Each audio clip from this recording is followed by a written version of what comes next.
And the webcam's working. It's working! It's working! Hello there. Hello there. I'm Vigalius. And I just watched Hidden Xperia's new video about what he considered, his predictions for the future of Halo. And I love videos like that. I love those speculation videos. I used to make them on this channel all the time. Back when I had the constituency, the willpower to still be like hyped about Halo. And I am. When the new Halo Anniversary game comes out, I will be hyped. I will. But for now, it's just impossible, and I think that Luke is doing such a great job of remaining excited about those games. Because, man, it takes a better man than I. And a lot of the stuff I agree with. I do agree with completely. I think that, the timeline that he created, a lot of it, yeah, I would agree. I think a lot of that stuff could happen in the way that he says it. Obviously, it's speculative. He acknowledges that, and I get that. But I think it's a reasonable time, an okay timeline. Do I think it's going to happen exactly the way that he says it will? I don't know. I don't really think so. But we'll see. We'll see. And it's cool to have a speculative video like that. So I do agree with a lot of the stuff that he was saying. And the stuff that he's been saying overall. I think the Halo player base, Halo fan base, is kind of in turmoil now and really does need some change. It does need to start again, and I do think that this is going to be the birth of something new for Halo. And I do think that they should separate the multiplayer with the campaign. Absolutely, create the engine, make a campaign, release it a little bit after the multiplayer, and then keep building on it. Great idea. The thing that I kind of homed in on though was, he said that now that they're on Unreal, that development might get a bit quicker. And these games may release a little bit faster than they were previously. And I hate to tell you, Luke, man. I really do hate to tell you, but no, I don't think so. I really don't think so. I think a lot of people are, because of there's something weird that's happened to the passage of time recently where, I don't know, it could just be me, but it's been a bit weird in recent years. And actually, if you really think about it, it's been 4 years since Halo Infinite actually dropped. And the gap between Halo 5 and Infinite was 6 years. So we've only actually got 2 more years until the same time span. And don't forget that it was delayed by a year. So we're actually 1 year away from the same time span that was originally designated between 5 and Infinite. And his speculation is that there's going to be a remaster next year of Halo CE. And I hope so. And I do agree. I do think it's going to happen next year because this is part of Xbox's effort to plant themselves on the PlayStation platform. I don't think Phil Spencer will allow it to not come out next year. So that's cool. And yes, I am looking forward to it. I'll definitely play that. There's without a shadow of a doubt. See, there I am. I said that I'm not excited about Halo, and then I'm jizzing my pants over a remaster. And I've already played the game and 2 versions of a remaster of the game. 2 the same, but one in 4K and one in 1080. Also, I think one in 720, one 1080, and one 4K. And I've played them all. Didn't like them all. I only like the first one, but here's what it is. But yeah, so this whole development getting faster, I find it hard to believe. Have a bit of a hard time believing that one. Think about games like Gears of War. I'm pretty sure Gears of War still runs on the Unreal Engine, right? I'm gonna have to Google that one, but I think it does. I think it does run on the Unreal Engine. And of course, the last game, Gears 5, came out in 2019. 6 years. Where is it? Where's Gears E-Day? Oh, we're getting an anniversary edition of Gears of War 1. We're getting that in August. Okay, that's a 6-year dev cycle to create a game that was already made, but in better graphics. Obviously, they're making E-Day on the side. They are, and I get that. They have this little side project. But still, in terms of how quickly we're getting these follow-ups to games, it just feels like it takes forever now, And obviously the big one, the big linchpin is GTA 5 to GTA 6, 2013 to 2026. The gap between GTA 5 and GTA 6 is the same as the gap between GTA 5 and the turn of the new millennium. Oh my god, dude. The 13 years prior to GTA 5, we were using those cheese grater music video things. Keenan and Kel. Good burger. I think that type of shit, right? Dude, where's my car? 13 years prior to GTA 5.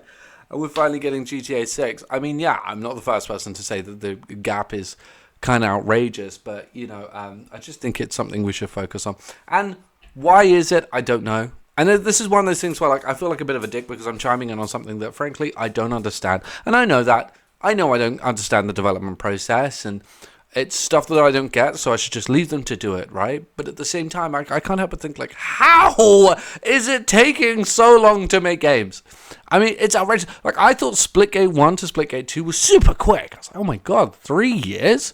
Sorry, 4 years? 4 years from one game to the next? Well, firstly, 4 years from one game to the next is actually quite a long period of time. It's actually a fairly long period of time. And secondly, it's just an arena shooter. It launched with like 5 maps. I mean, like, it's not that crazy. And there are games that are sort of bucking the trend. From Software, they released Elden Ring, and I think, 2 years later, released a mech shooter. If they can do it, I mean, I hate to be that guy, but if they can do it, Capcom seem to be doing a pretty good job of it right now. They're releasing stuff constantly, you know, as developers. It's like a new thing every year. These new Resident Evil games, they come out quite quickly.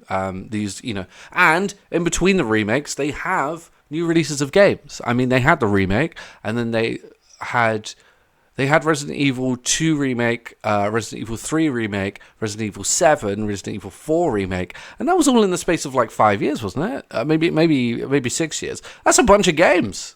I just don't get it. I really don't understand what's taking so long. I don't know. And to be honest with you, I hope, honestly, it's stuff like unions and refusing to work like crazy hours and stuff like that, because if that's the case, okay. But at the same time, I want my games. I want my video games. And I will say, like, this whole... And I'll say this. It's not just gaming. I think just, like, overall, we're just waiting a long time for things.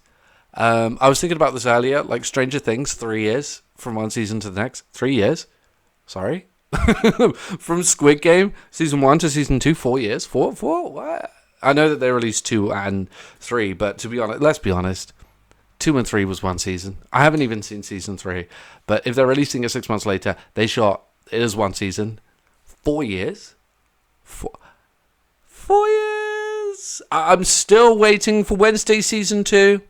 That's going to be 3 years. I think it's 3 years, right? It's just what's going on. And even believe, like, you could say, production costs, you know, shows are more elaborate than they used to be. Firstly, we have less episodes of shows. So actually, technically, should it even out? I don't know, maybe. A show like Lost, back in the day, they used to release, if not every year, every like year and a half to 2 years. And that was 22 episodes of a show. So don't give me high production cost, you know, stuff or like extensive production, because 22 episodes. Like 6, you know, what are we doing? It's a lot less, but also it's not just TV. It's, you know, it's music as well. Not so much with film.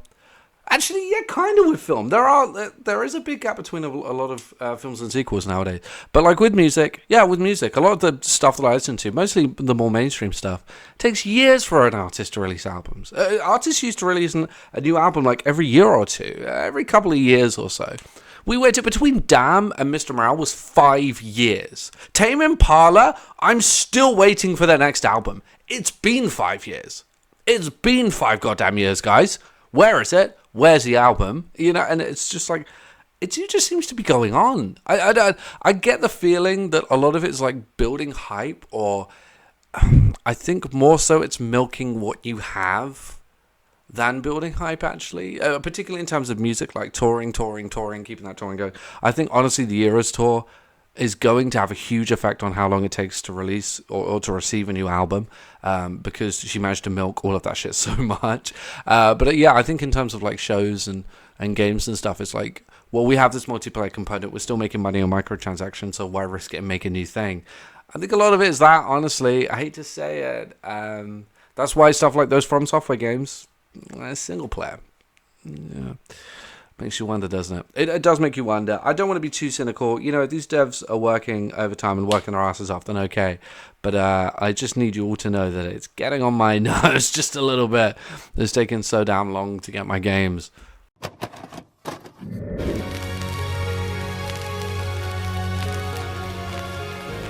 The PlayStation's only $149, and you can can also get leading titles.